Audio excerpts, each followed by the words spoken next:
Good evening, all. Thank you for joining me for the rescreen of Paul Hirst, The Politics of Space, delivered at the AA in 1993. I understand there are several accepted students who will be joining us in the next academic year, so welcome to you. Hello as well to some consortium alumni in the audience. Welcome to everyone. I assume most of you will have previewed the lecture, but others of you may watch it following this section. Paul's presentation is a mere 40 minutes long, not counting the long question and answer that follows. So I would encourage you to watch it or indeed rewatch it. It does feel much longer than 40 minutes, packed as it is with so much argument and elucidation. But this evening, I'll try to keep to that same timing in homage, trying to run about 40 minutes altogether. I knew Paul Hirst, Professor Hirst, from the vantage point of being his PhD student. He was an unstintingly generous advisor, but tenaciously challenging as well. It was Paul's voice over a telephone line conducting my application interview that drew me to London in the first place, and here I've returned to his old stomping ground.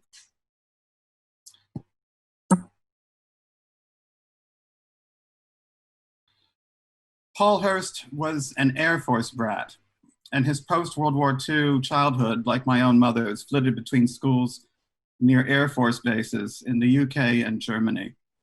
He went to Leicester University, to its sociology department, where wartime refugees like Norbert Elias and Elia Neustadt had set up shop to completely reform what sociology was and how it could impact the world. Paul then went on to Sussex University to study under Tom Bottomore. He got his first teaching gig, get this, at the tender age of 23 at Birkbeck College, and he never left it, becoming a reader in social theory there in 1978 and professor in 1985.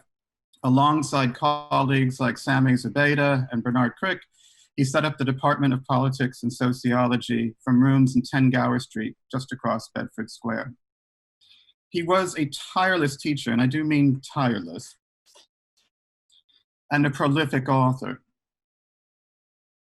A review of his major publications reveals the scope of his interests. These span critiques of structural Marxism and Louis Althusser, his refutation of essentialism, or the possibility of a general theory as espoused by Foucault, Quine, or Wittgenstein, his research on governance via Ficus, Cole, Lasky, speculation around globalization, and finally his work on associationalism, which will come up a lot this evening. Hirst explained, human welfare and liberty are both best served when as many of the affairs of a society as possible are managed by voluntary and democratically self-governing associations.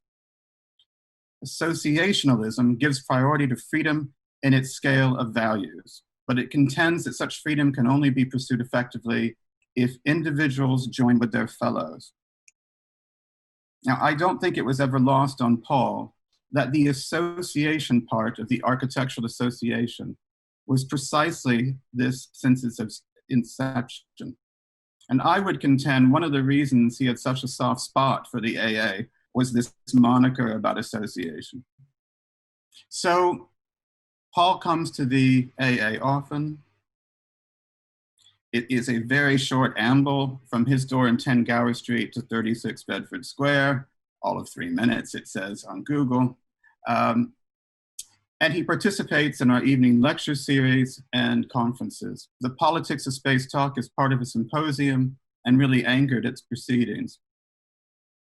Now, 10 Gower Street, like 36 Bedford Square, was a notable historical address, having been the home of Lady Adeline Morrell. There's her beautiful portrait. Her salon at 10 Gower Street played host to the Bloomsbury set, and there they are in the back garden, which you can still visit today. Hirst's lecture would enlarge and go on to form part of a book published posthumously. One reviewer commenting on it, quote, "Written with verve and lucidity, it is a scholarly account of the various ways in which space is configured by power, and in which space becomes a resource for power. Erudite and exciting, it combines new and old theory in an imaginative yet pragmatic way, which I think was very Paul.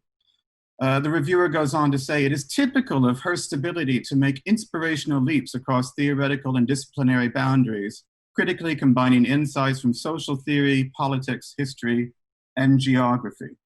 And I certainly think his lecture does this in front of the book. I love this. Anyone who's watched the video, I know, will love this with me. He kicks off his talk with this apologetic jab. He says, as you can see, I am adopting an extremely high-risk strategy because I haven't changed my jumper. And there is his jumper. You'll have to take it on the force of argument, no smarty looks. That's how he starts his talk. Now, force of argument, that's where Paul knew he had everyone else at his mercy. He spoke not in sound bites, but in full paragraphs. He had this verbal tick, which I'd quite forgotten until I rewatched the video. He finishes his paragraphs with a kind of understated, right? He keeps saying, as if to say, step by step, are you getting this? Are you with me? Because he wouldn't want to leave anyone behind, right? He also has this weird thing with his eyeglasses. You can see it in some of the video, and even in this shot. They start like this, and they eventually go almost to the top of his head by the end. It was his look. Now, the content of his talk is revolutionary, but his argument is classically structured. Paul knew his rhetoric and how to hold a room. He offers up his themes in front and builds points clearly as levels. Even sub-points are announced in his lecture. He does all this without a single slide, without any whimsical asides, and of course, without any smarty looks. And it's the performance, I would say, of a complete intellectual, someone who sculpts ideas. Now, he starts with 2 points. The first regards the relationship between forms of government and space. The second deals with problems of a society increasingly fragmenting into competing plural groups. Now, the interesting things about this is it turns out that this second point really is not a problem for Hirst. It's actually where he wants to land with the discussion. Firstly, he speaks about how streets, squares, places, communal areas, the public sphere are being eroded by private interests. This publicity, in the old sense of the term, that is to say public life, is eroded. He takes this diagnosis as a given. He goes on to note that the civic republicanism coming down to us from ancient Greece or ancient Rome, or indeed the Renaissance, is an increasingly impossible ideal because there is no longer the possibility of recreating the polis, a single citizenry. Now, he goes on to observe that nation states are losing salience in favor of internationalism, that national economic management is still holding on, but this is shifting to international bodies like the European Community, and that national government is also ceding to regional management. Paul offers that multinational, non-state, regional growing forms of local governance is sort of a return to the high Middle Ages, a disordered space. And this disorder is no bad thing. The decomposition of a homogeneic society, one in favor of a pluralistic outlook, without what he calls a, quote, thick common definition of the good life, unquote, allows people to move between groups, many stopping at different points in a social career.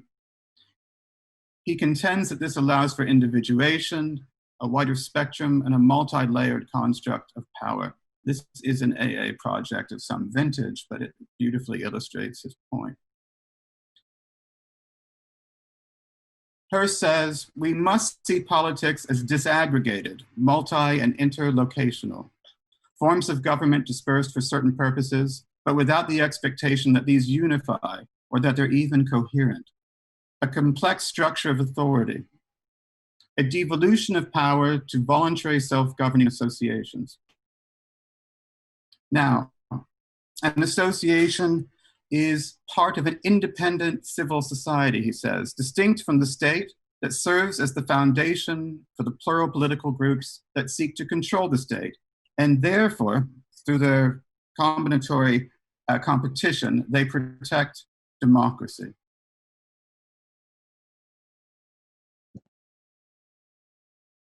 We fear the threat of big business, those dictatorial spheres answerable to no one but their masters in the stock market, he says. And we see that a civil society is becoming increasingly uncivil. What to do? He offers a number of things, but first some observations. He says, we must reinvigorate civil society as a political agency, allow for the coexistence of competing communities. Now, he says, be careful, the state cannot manage pluralism. Pluralism has to have some government in it. Communities of choice, which are parallel, competing, and overlapping. In other words, a reduction of hierarchies in favor of a sort of multiplicity of flat structures. Associative democracy relies on governance through civil society and many scales of governance. Civil society is, in his sense of the word, publicized, where the nation state can recede and become what he calls a sort of liberal night watchman, which he contends is a 17th and 18th century construction of the state that we might return to. He goes on to point to a radical pluralism which would promote exit from oppressive communities. In other words, these have to be free associations, free to join and free to leave. We can never, he says, return to a single community, and that's okay. His final message to us in the lecture: you cannot put a template on governance over space and expect it to be neat. You'll have an utter mess of overlapping lines, overlapping positions, and somehow, he contends, architects might aid in the spatial permissiveness that this mess requires.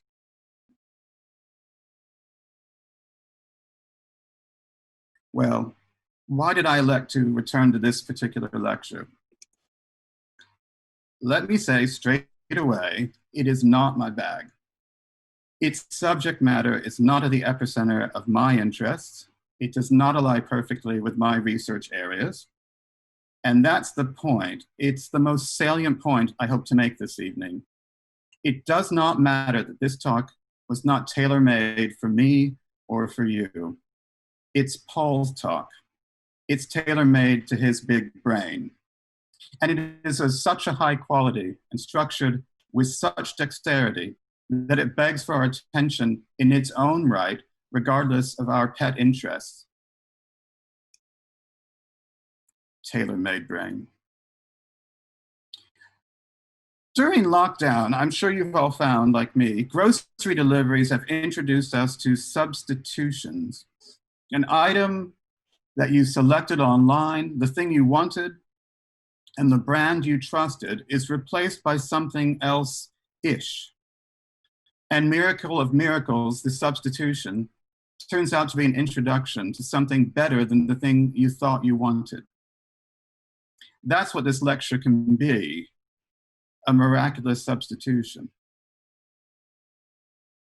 Academic shopping, only being interested in the things you think you're interested in, taking every available curricular decision in deference to the idea of building expertise in one limited area, Paul throws this completely out of the window.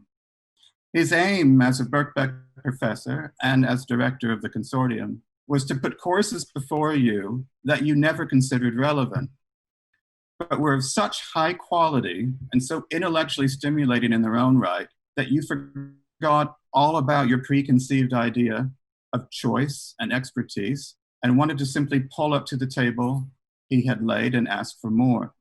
Now, something of this idea is nested in the new speculative studies part of our curriculum and has long been a part of our diploma seminars and the diverse round of unit briefs, the AA well-laid table. So this lecture is from 1993. And in that same year, Paul, along with Mark Cousins, Richard Humphreys from Tate Education, and Colin McCabe would found the London Consortium. By any account, a pretty wild educational experiment.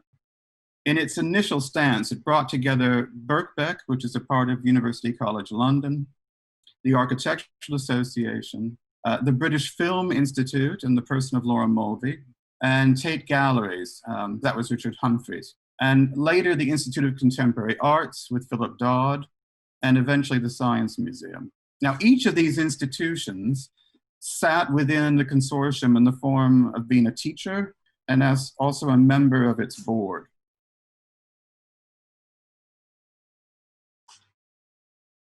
I'll have to thank Catherine James, who kept the original prospectus from the late 90s so that I could ask her to scan them to bring them to the lecture today. This is from her hard copy, so thanks, Catherine. Now, as a student, I will confess, I was caught up in the unique coursework, the teaching and learning methodologies engaged by the consortium. I was also taken with all the memberships to these places that we all received as part of our tuition, the libraries and the archives open to us. I was not very aware of the unique structure of the consortium until I joined the board as a student representative. Even then, it was just dawning on me what an unusual arrangement, not to say how fragile, this was. And it has only dawned on me watching this lecture how much that arrangement was premised by Paul's concept of associative democracy. The consortium was a testbed and an exemplar of associationalism. It was the practice to the theory espoused in Paul's lecture brought to the scale of an academic program, which for Paul and Mark and Dick and Colin and the several other notable teachers that would join in the fun, most notably cultural theorist Stuart Hall, psychoanalytic theorist Juliet Mitchell, writer Marina Warner, the philosopher Slavoj Žižek, and the lawyer Anthony Julius. For them, this was the ideal Petri dish.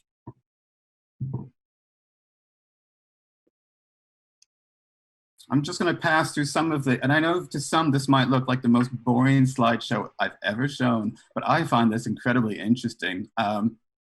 How this is organized on paper, how it is presented as an idea and all its nuts and bolts to students picking up its perspectives.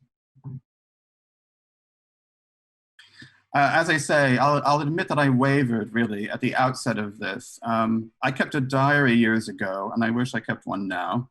And I record that I had a crisis of faith toward the end of my first year, nervous that there wasn't much or as much architecture on offer as I'd imagined. Why was I taking courses, I asked Paul, on Bollywood cinema, on Salman Rushdie's The Satanic Verses, on the prestige of whiteness, on shit and civilization?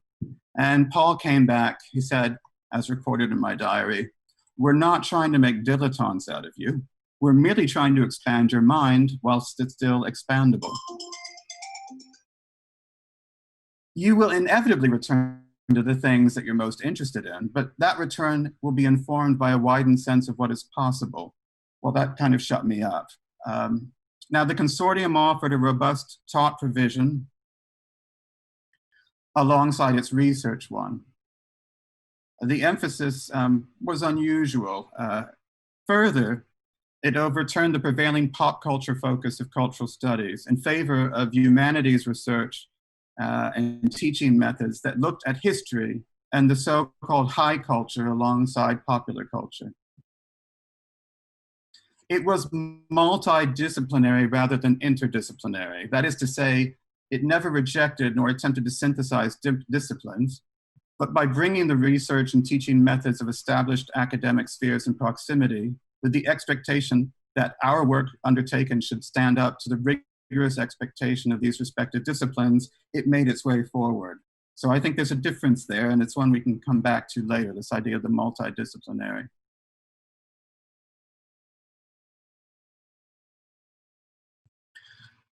That Paul delivers his talk on the politics of space, his ideas swirling, is one thing.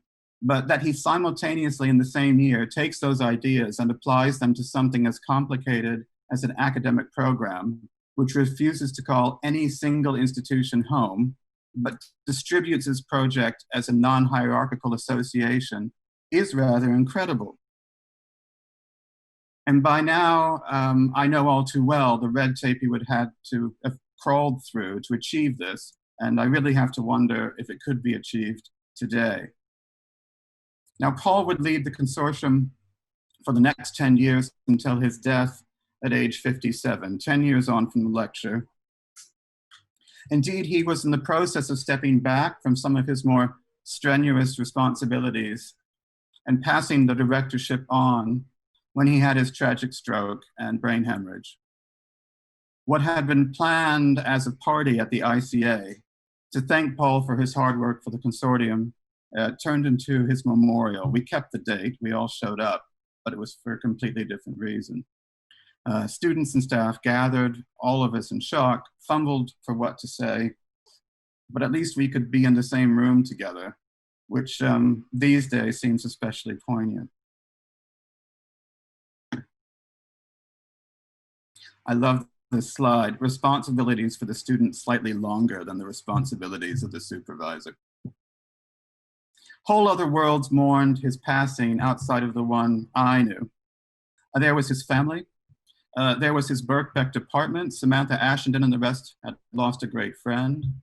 There was the Charter 88 movement, which Paul had helped guide as it sought electoral and constitutional reform of the UK in the wake of Margaret Thatcher's election. And to be frank, Charter 88 never really recovered from the loss of Paul. And then finally, there was the AA, his second academic home.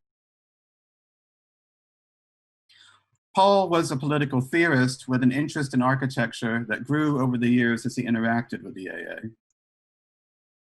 His other interest, close to my heart as well, was the way education can be structured as one of association. He felt higher education to be a kind of design project, and a group project at that. I take the view as a helpmate in my daily work, and it never fails to help answer a problem at hand. Now, projects like the politics of space point to the importance of a sense of shared space, a venue of plurality, self-governance, and association, a place for discourse, debate, and entry and exit. We sort of build this new, messy, Hirstian space from the inside out, from the AA out. Now, the consortium went on and thrived for another decade under the able leadership of Stephen Connor, who was professor of modern literature and theory at Birkbeck. I think he's now our Grace II professor at Cambridge. The prospectus maintained, this is the copy of the prospectus first page under Stephen Connor, but it maintained Paul's expectation that the program was what students made of it, with everyone urged to make the best and most creative use that they could out of the opportunities on offer. I really like this. Its ethos is the opposite of infantilizing. It acknowledges every student's agency from day one.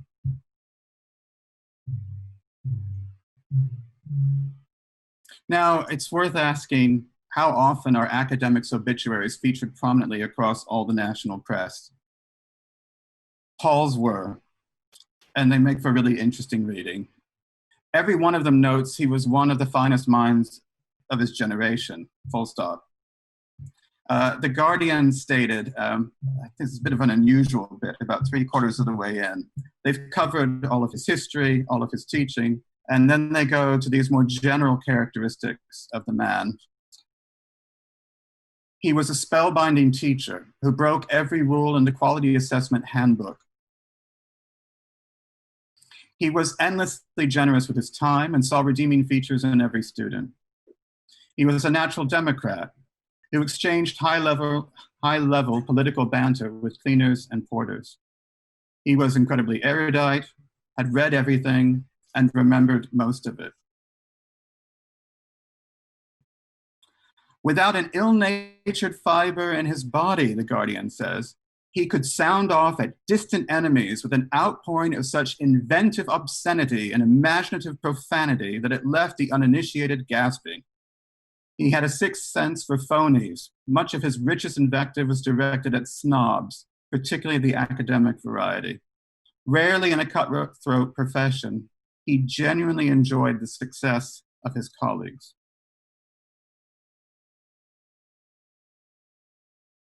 Now, I've put a kind of series of things on the table to point to different directions around Paul's lecture, around Paul's career, how that lecture fed into the founding of an architectural inflected experiment around the London Consortium, but also to open the door to talking to some of those colleagues that he did always feel a great fondness for.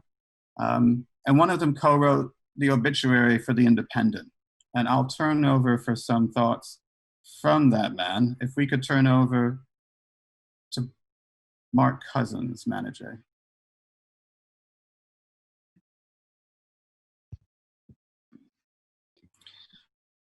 Mark, are you on?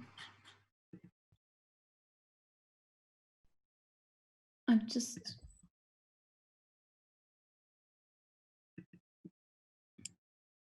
Can you hear me? Yes, we can, Mark. Do I also put the start video? Yes, please. Yeah. Okay. Should I start now? Yes, go for it. Can you tell me when you'd like me to stop? I'm sure. I have to give you the instruction to tell me when to stop because the invitation to say something about Paul for me is endless. After all these years, I find there isn't a day goes past when I don't refer to him in my mind. Usually it takes the form of appealing to him, as if, you know, we're confronting some new stupidity. What is one to do? And I still feel a strong sense of support from him. It's difficult, actually, one can say that someone was very supportive, but without going into some detail, it's difficult to actually convey what that means. I met Paul, although I knew of him and had read the first major book that he wrote with Barry Hindess called Pre-Capitalist Modes of Production. I met him in the following way.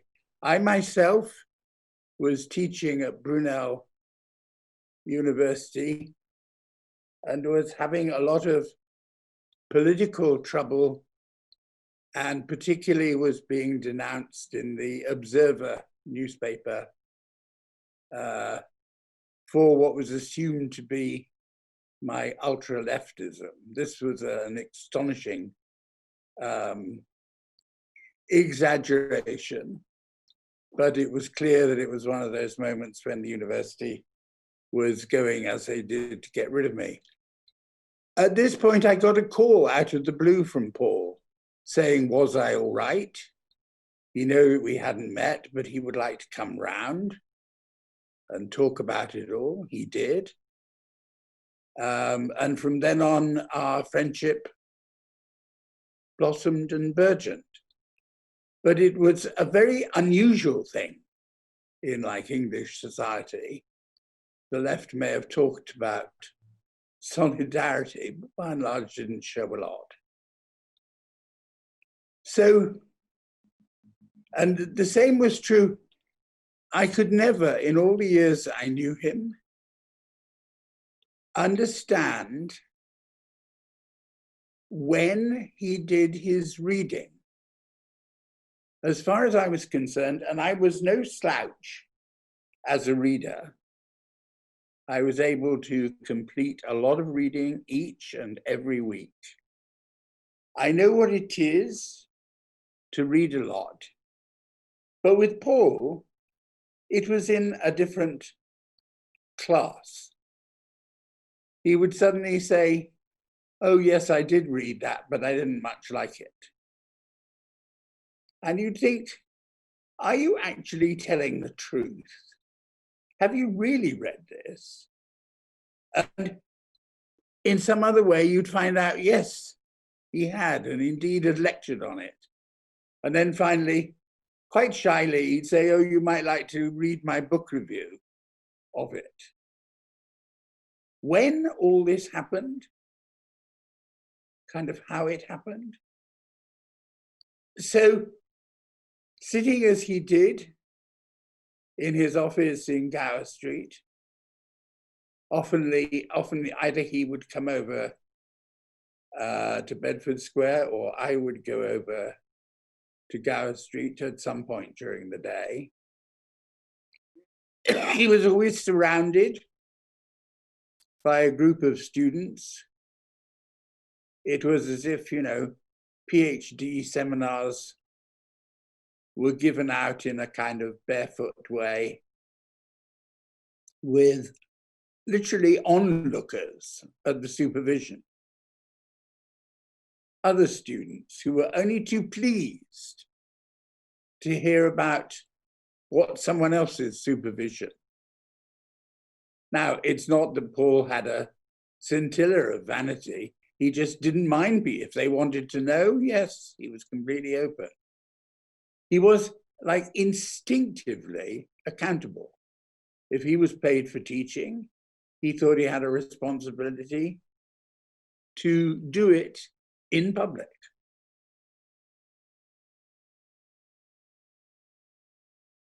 We were able to set up the consortium because really, as he said, it was still possible to have conspiracies in higher education. He and a number of other people who were in the initial group that founded it were able to influence their own home institutions to, I don't mean welcome the consortium, but to suffer it as they did, and suffer it for really quite a long time. It only really, I think, finished in 2011, when Birkbeck made the stupid mistake of thinking that it seemed to run quite well, so if Birkbeck took it over, it would run even better. But actually, there was a logic to the ramshackle way in which it all worked. And a remarkable number of people got their PhDs, including a remarkable number of people doing it on the architectural side. Paul was and is an important figure. He was in many ways the leading intellectual who really reinvented the idea of associationalism. It stemmed, in a sense, you can put it in one sentence. He was a devoted Democrat, but he bought the point made, as I remember, by G.D.H. Cole in the book in 1921 called Social Theory, that associationalism was born out of the belief that no one human being could represent another. So you have to understand which people have a difficulty with thinking that it's democratic, but it is completely against the theory of representational or representative democracy. And that really, and therefore, you know, his views on space were by no means altogether popular. He seemed to demoralize and demobilize the kind of sentimental belief in something called public space. He also was thought to demoralize the increasing cult of community, where community celebrated the idea of neighbor. Paul was as vigorous critic of what we might call neighborism as Sigmund Freud, who thought the idea that you should love your neighbor was one of the most foolish ideas ever entertained by humanity. I mean, why shouldn't you give your affection and respect to something or to someone or to something who you supported? It's not that you went around as a miserable opponent of anything collective. On the other hand, you restricted yourself to collective acts of voluntary association. This, of course, brings us to his interest in the AA as a certain hybrid type of association. And he was certainly a highly realistic person, but behind it, he always felt that he could link the fact that it was an association with the thing that people acknowledge, the warmth and the solidarity of people's identity in the AA. So I, for one, continue to miss him with great, great feeling. Okay, thank you. Thank you, Mark. I noticed several people in the audience would like to have a word in this direction, and I'd open the door. Bernard, I see you, Brian Hatton, and others. So Manajay, I think you control the mic. So let us open the floor for a bit, and then we can wrap up. As I said, we bring this to about 40 minutes. That's where we are now. And so a bit of Q&A. Yeah, so if, or anybody. If people can just post in the chat or press the raise hand button, I can just unmute you and you can ask your question. But maybe to start, Mark, I can just ask you if you can expand a bit on, I guess part of this lecture series is to, I guess, have people curate the lecture archive and think through what lectures that were given in the past might be relevant for students and architects and citizens today. And so I was curious at why this particular lecture by Paul, of the many he gave, stood out to you as being particularly relevant to now. I think it goes back to last summer and reading all of the unit briefs, noticing this interest in talking about public space in a different way, and into ongoing discussions across the school all this year around, well, pluralism and how to use an association to permit competing interests, to permit the sort of looseness of confederation that Paul was talking about. It hit home that as we have to look toward a new year with all sorts of uncertainty and put together a prospectus, that some of the work Paul had done in '93, not just in the lecture, but to how he organized the consortium, felt very germane to now. But perhaps beneath all that, Manajay, just reading about his concept of the street, of a public square, when we're all in lockdown, for me, hit home. For some reason, getting to hear him talk about those things as givens, when they're no longer given to us, made it essential we kind of revisit it now. I think it's actually more stirring in 2020 than it might have been in 1993, to be honest. So in terms of reframing something or bringing it to the present, It's really those lines that drew me to it. I must admit, I watched about 50 lectures in the archive. I just lost myself, but I always came back to this one, knowing that it would be the right one for now. Yeah, it definitely felt very relevant, and I was struck by the similarities between the setup of the consortium and the AA, and it feels very timely to remind ourselves of those kinds of ideals and principles. While everyone is formulating their questions, I guess I can keep asking you questions. But I really enjoyed what you said about multidisciplinarity versus interdisciplinarity. And I think that was really interesting in the context of architectural education, because we, as architects, often conflate lots of different disciplines and believe that we can be the expert in everything, when in reality we should stick to doing what we do best and bring in other experts. But yet perhaps often instead, and I was wondering if you could comment on that as like head of teaching and learning, what are the merits of interdisciplinarity versus multi? Well, I think we use these phrases maybe interchangeably, and to be fair, I don't think we say multidisciplinary very much. We use interdisciplinary. I think there's all sorts of ambitions across the curriculum to engage with a wider world and with other disciplines. It's been an abiding trait of the AA.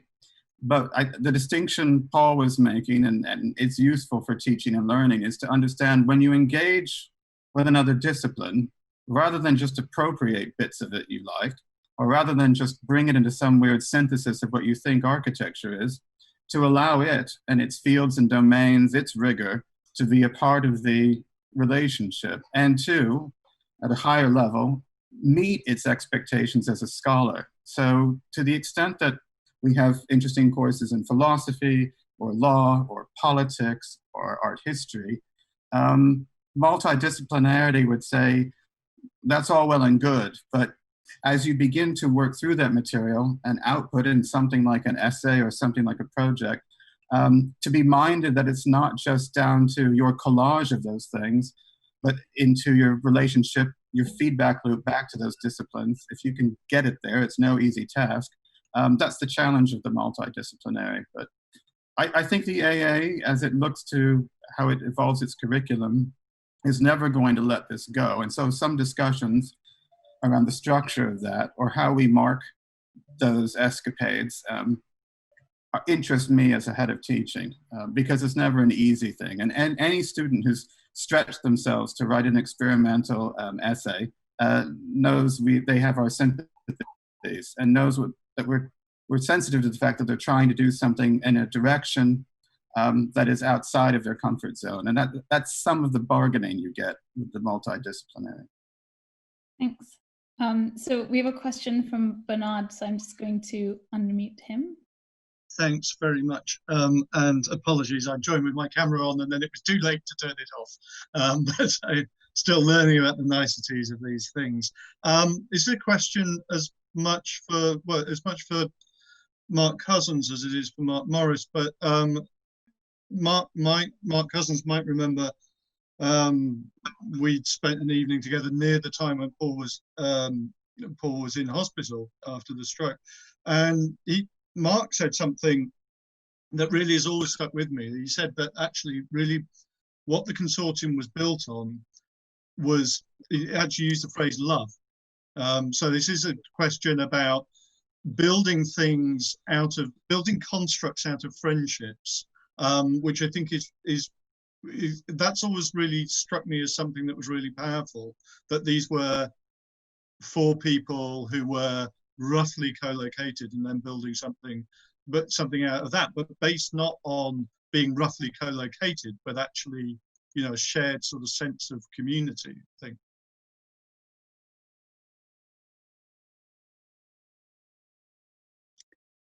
Mark Morris, are you going to answer?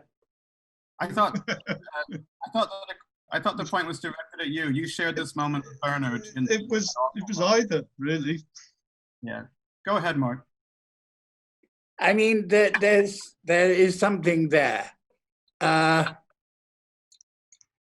mean, it really opens a question which was opened in the 19th century, which is, how can one behave with passion in an institution which in some sense, whose logic and character is against passion? Actually, George Eliot puts it rather firmly at the beginning of Middlemarch, where she has like a little quotation at the beginning of the chapter saying, how can one be Saint Teresa in the provinces? I mean, I take provinces here not to be a geographical expression, but a sort of state of mind. I mean, how you see people talking about the recently dead.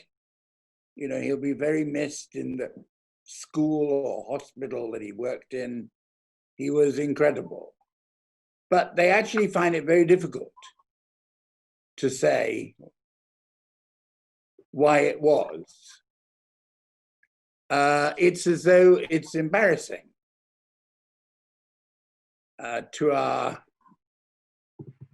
sense of the limitation of things, that we should call it in a simple and straightforward way that it's a degree of love. I have no problem at all in saying my relationship to Paul was that of love.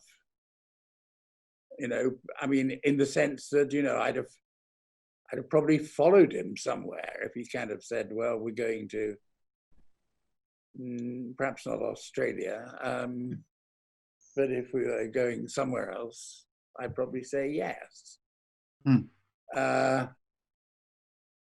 But in a sense, those personal identifications have to be permissible and encouraged in a way if the institution is going to do work out of the ordinary. Institutions are quite good at doing work in the ordinary. The AA always pushes itself to say formally, we want to be out of the ordinary. Well, if you want to, how do you do it? That's why I feel, I mean, that's what's missing at the heart of all studies of education. They don't really kind of look at what is the passion that drives this machine and may well be occasionally perverted, may well go wrong, whatever. But it's not kept going. It's certainly not kept going by cash. Yeah, okay. What the consortium managed on its budget is, well, it's out. The consortium's budget was again, it was one of those things Paul did. I mean, he was incredibly mean. I mean, he'd never give you anything out of the budget. But then at the end of the year, it would turn out that he'd like saved thousands of pounds. I mean, I kept on thinking he should be put in charge of finance at the AA. Every time he turned his hand to something financial, there'd be a pot of money there. However, Mark, your screen is not mislabeled, but Parveen Adams is your name on screen, and Parveen was an important part of the consortium and knew Paul well, and I think has also lived a life between the consortium and the AA. And I wanted to see if Parveen wanted to share a few words.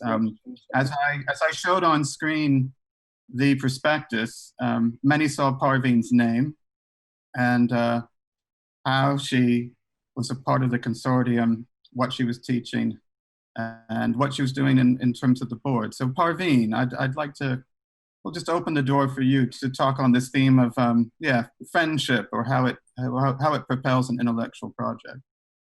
Well, she responded to that kind offer by immediately abandoning the room. Oh. Which I can't say I'm terribly surprised at. But the fact of the matter is, she had worked in a university department, which was quite well regarded, but it was, you know, something like 40 years of professional coldness and lack of any encouragement, in the face of which she managed to mount, you know, a woman's MA, the first one, and run the journal MF. I think it was a special pleasure for her to teach at the consortium, where finally she found the kind of graduate student who was interested very much in very particular issues, but with a very broad attitude towards them. And for her, and indeed in many ways it's what the consortium became known for, these first-year courses were in many ways the envy of a lot of other colleges, which sort of seemed to think we had some magical ingredient to choose 4 things. And if you look back at the list of courses in the first year, I think you'll find they're fairly remarkable. I have another question in the audience. It's from Aditi Dora, but her internet is bad, so I'm just going to ask it and then she might add in. But she asked, how then do you redefine or look at the public or collective, and how do you negotiate between centers of power in that are now independent in the public realm? Well, Paul's best to answer that question. Not being here, I think what we take from Paul's work is the erosion of literally the square meters dedicated to the public sphere has to be challenged. So there's something, how do we bring these things together? We have to start challenging them. And I think as architects, we're strained. We connect to policy, we connect to politics, we connect to these questions of governance that Paul raises. I think Paul knows that these things are hard work, but he's also saying they're worth the effort. And architects play a role in all this. And for Paul's interest in architecture was always fairly loose in terms of scale. Sometimes he was talking about a building, but most often he was talking about cities and public spaces. And there's some beautiful photography of Gower Street in 1968, 69, places of sort of mass student protest going on in the UK that Paul was always very fond of. He kept picture postcards in his library of such scenes. So I think Paul believed in activism, but he also believed in steady work to begin to bring these contested spaces back to the public realm, because without those spaces, the sort of associationalism he was after could never really take place. But I think the question would have, from Paul's point of view, led on to a 4-hour conversation. I mean, I think that's the thing near and dear to his heart. And it's something that I know a lot of the seminars and units have been grappling with in the past year. It's been a meta theme at the AA, public space. And I think a lot of people could speak to this, perhaps better than I. Yeah, like especially because now that you're talking about fragmentalism and the loss of hierarchy in public spaces, so then it's interesting to understand how the different centers would work together, especially, and how they would react together to adapt to change, and how they would evolve as a city and at the meta level. Now that we're talking about associationalism at from that particular perspective. I'm charging through the screen. Is that Aditi? Yeah. Oh, good. Yeah, I can't start my video, but yeah, I think you can hear me. Yeah, I think you make the point. I think you make the point that those are the issues. And to a certain extent, architectural projects coming to tables in just a couple of weeks, there'll be several that actually play to those themes.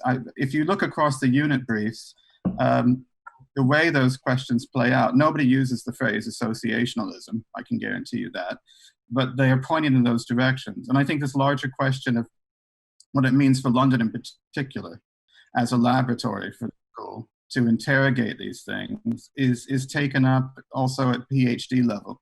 So this is what's crucial to the school, really. And intellectually speaking, the things that Paul is interested in have only become more central to how the AA begins to make its academic life visible to the outside world, taking up these points and questions. If I think of the MPhil program of projective cities, that's at the heart of what they do. So it's in no way is Paul's work becoming less. What I found beautiful about his talk was that it seems to predict a lot of what would become central to our discourse. I mean, I think that Paul would have, in a sense, pointed out that your question, assumes that there is public space. There are like inroads being made to it. But the fact is that what Paul would have insisted is that whatever kind of space you have, and however it's possessed, you can call it public, but it has to be possessed by a particular agent. The state could be one, the Royal Parks Commission could be another, and they are going to behave towards it as if they own it. Now, they may take better decisions or worse decisions about it, but it cannot be the kind of space for the realization of utopian projects. No.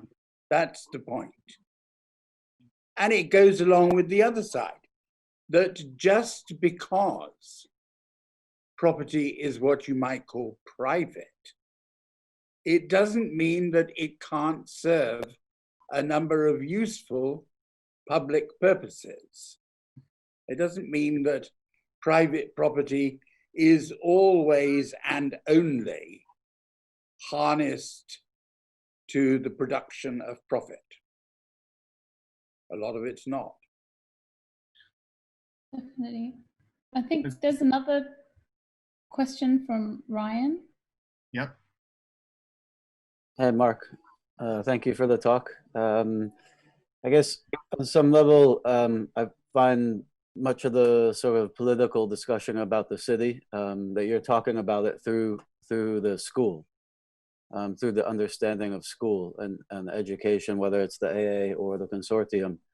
And in some way you put up that diagram, which I think was quite nice and you stated how people have choice to either engage with the politic or not, and leave fluidly if they choose to. And Parveen sort of her choice was to not partake, which is part of a democracy. And there's some elements sometimes when it starts to become private space where there's a feeling of forced participation within that. And I wonder, when we have a school like the AA that is actually public, and public can enter into the school, how that relates to the concept of public space that Paul was talking about within an institution. If you can, I don't know, maybe talk about that within the halls of the school. Because the AA is also about choice, right? And how you choose your way through the school. And that one beautiful sentence about the consortium also talked about that. I think Paul was, well, attracted to the AA on a number of levels, but some of what he would talk about with me is this notion that as a second-year student, you had the same level of choice as someone about to finish their part two. That the units and how they're presented and how you elect to join them was for him a sort of ideal, in miniature, take on some of the plurality, some of those different methods of agency that he was talking about at much larger scales. And that word scale happens again and again in his work. He's He's interested in as much of how this might play out in a school, the AA or the consortium, as it might play out at the level of a city or a nation state. I think Paul's mind worked that way. Sort of the slide rule was offering. But I think importantly, as the AA continues to champion these things, that public space, well, here we are in a public program, and Manage brings together a lot of what is public at the AA. And that discourse isn't just meant to be affirming, it's meant to jar, it's meant to question, it's meant to jolt, and to keep the AA on its toes. I mean, the great strength of the AA is it always boxes above its weight, and I think it does so because of this exercise through the public sphere. The juries that have been in the past 2 weeks are technically public, made a little bit more strange in that we have to be public via Zoom or Teams, but nevertheless, the school is not just a school, it's also this association. So members and members of the public can be a part of this. It's a strange way of organizing a school, but I think it's the thing that makes us unique. As I look across planning for next year, this notion of the public or what we invite in is balanced by what we take out into the world. I think there's a lot of interest in the AA's connection to a wider sphere, post-Brexit, and now mid-COVID. So all of these things keep churning. And to be frank, I think we need something like Paul's lecture as a wayfinder through some of it. It is daunting. And the resource question, the questions around communication, they all central to this. But no, I take the point of your question. Would Paul permit this larger argument to dwell in something like a school of 1,000 people? Absolutely. That was his, I think that was his joy with the consortium, which was indeed much smaller than the AA. Michael. Oh, hi. I have a question for you and for Mark Cousins, but I have to frame it through a small reminiscence that I taught for a little while on the Shit and Civilization course, as I think I was nominally Parveen's assistant, and she was very kind to me. The thing I want to recall is going for lunch with Mark Cousins and with Paul Hirst. Now, lunch was a serious business for those two. Not so much the food, although there would be quite a discussion about whether it was the canteen or where we were going. But the serious business was a discussion, which they both really, really enjoyed. And it sort of amazed me. I was not young, but I was a tutor in intermediate school with I'd sort of mastered getting an intermediate unit together, and I was thinking about diploma, and I was really uncertain of my ideas. And I'd come from a very technical background. So I was never sure why they invited me. But the conversation, what revealed to me, first of all, Paul was equally at home. He wanted to discuss with me the brickwork of Bazalgette. Bazalgette was the engineer who built the London sewers, and he knew all about it. He knew more about the bonding and the brick types than I did. And Mark Cousins used to tease him by talking about the presence of arches, but Mark also went through a kind of long detour through philosophies and different histories of architecture. And they were, I just remember more than the teaching sessions. I'm sure Mark Morris will forgive me. I know you were a student on that seminar course. But what I remember are those lunches. And what it brought to me was the confidence that intellectuals have in the architecture carries cultural significance with it. And it's a kind of confidence that we don't find today many architects have.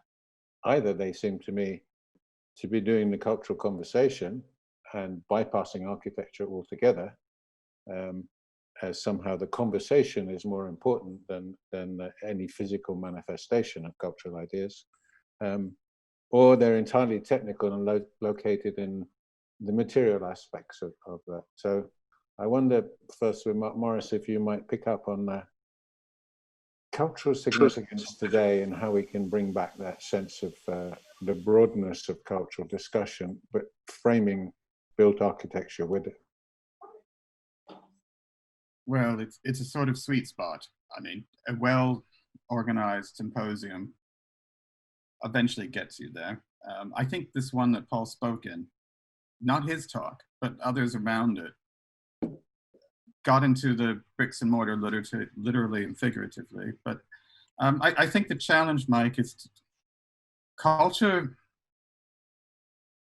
is not, it's not just a part of a public program. It's diffused across the entire school. And some of it we can nominate and name, and some of it is just there and actually hard to put words to. I think what we call interstitial learning, the thing that happens so easily at the AA, whether it's at the bar or on the terrace or in the stair, is a part of that cultural discourse, although sometimes it's gossip.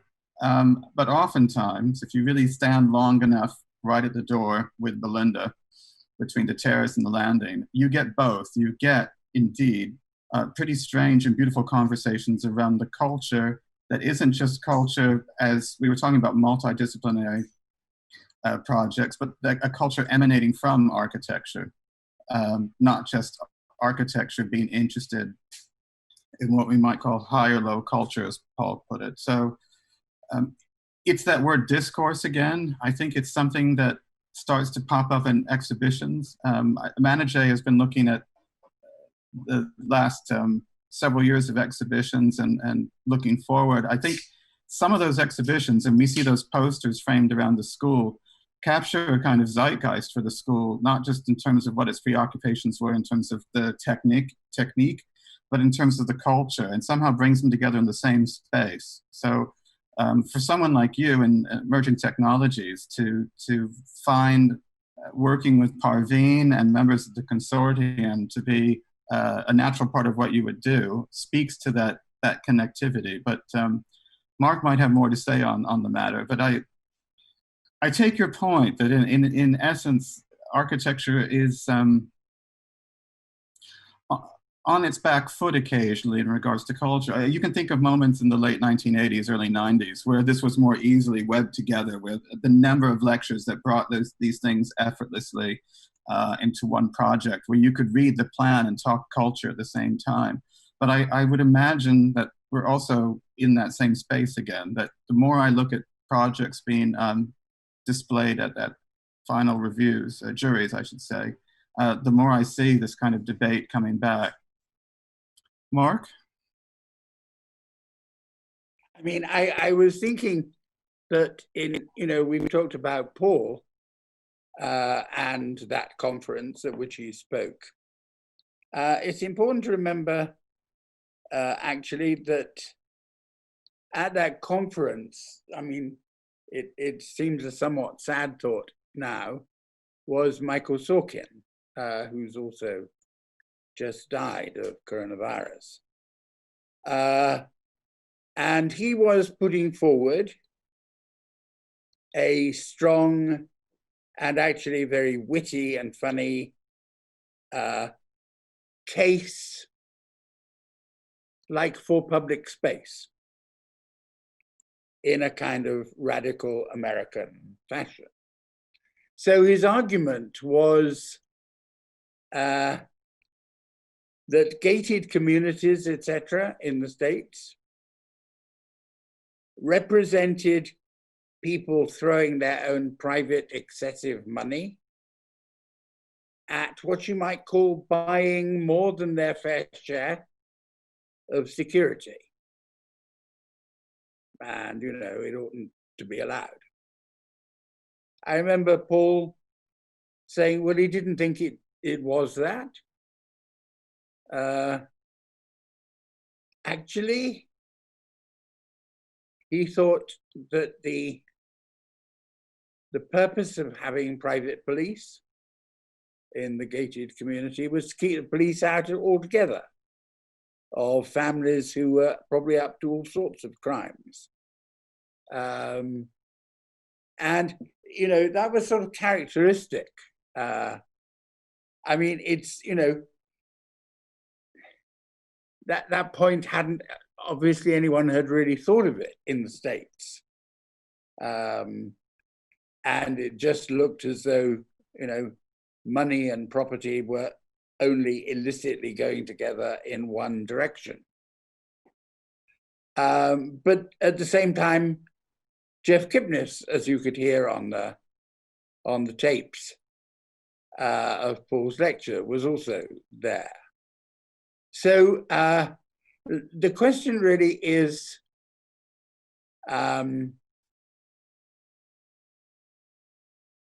would say that one field of political debate that the AA's actually been rather good at was what you might call iconoclastic revisionism, i.e., actually taking arguments away from their standard revolutionary kind of meaning, where they'll stay there one way or another without evidence, or and not even wanting any.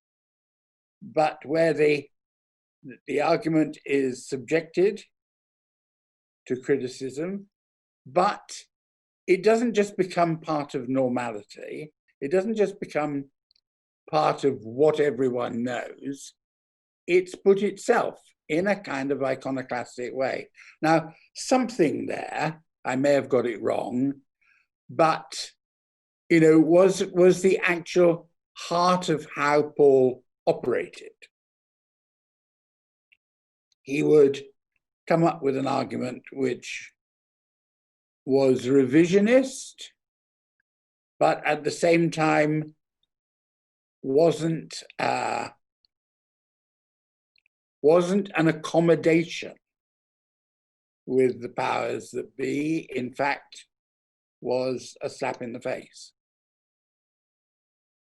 So he remained like acutely radical. It's Catherine James. Oh, sorry. No. Hello. Hi. Can you hear me and see me? Yes. Hello, Mark. No. Yes to the first, no to the second. No, I was encouraged to just sort of participate, as one of Paul's former students at the AA. I'm recalling, Paul's extraordinary ability to connect with so many areas. He gave me a fantastic tutorial on ballistics, late 18th century ballistics, which I'll never forget. And his extraordinary encouragement for us all, but I felt his support really quite keenly. And I finally published a book. He said to me years ago, I want a damn good book out of this, I remember, before he died. And finally, I published it a couple of years ago.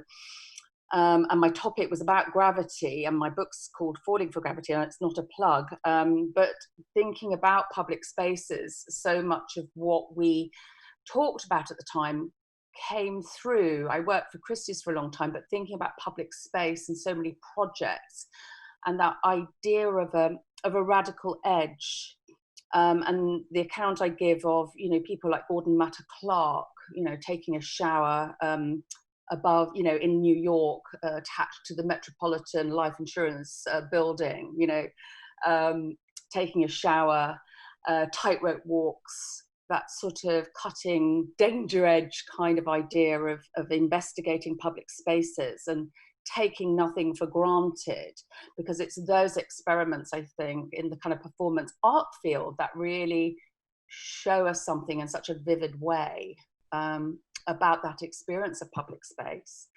And I just kind of thought it was just nice to mention it, because I acknowledge him and I remember him so dearly, but remembering his just extraordinary ability to encourage quite difficult topics and to say, well, if you want to talk about gravity, you don't have to be Einstein, you can still do it, but you'll do it in your own way, or you'll carve it up in your own way. And the sort of total kind of wonderful enjoyment of that experience. So I just thought it's nice thinking about some of those art projects that really have shown me such a lot over the years, and the wonderful debt I owe to Paul. Still to this day, I still think of him every day. So sorry, I just wanted to share that in a kind of Quaker style meeting fashion. And thank you, Catherine. I think that's a really lovely memory to actually maybe end on, because I think the topic of public space, as Mark said, is so relevant. And I think, as Mark Cousins said, things that are private don't always mean that, you know, that they can't be opened up in public as well, and they don't always have to be for profit. And I think Mark Morris's reference of the public program is an example of that. So I think we have probably reached the end of this evening, but I would like to thank everyone for coming, and a big thank you to both Mark Morris and Mark Cousins for a really interesting conversation, and to Mark Morris for selecting this wonderful lecture and representing it to all of us to rediscover. So thank you all. I'll unmute everyone so we can do a little round of applause. Thank you.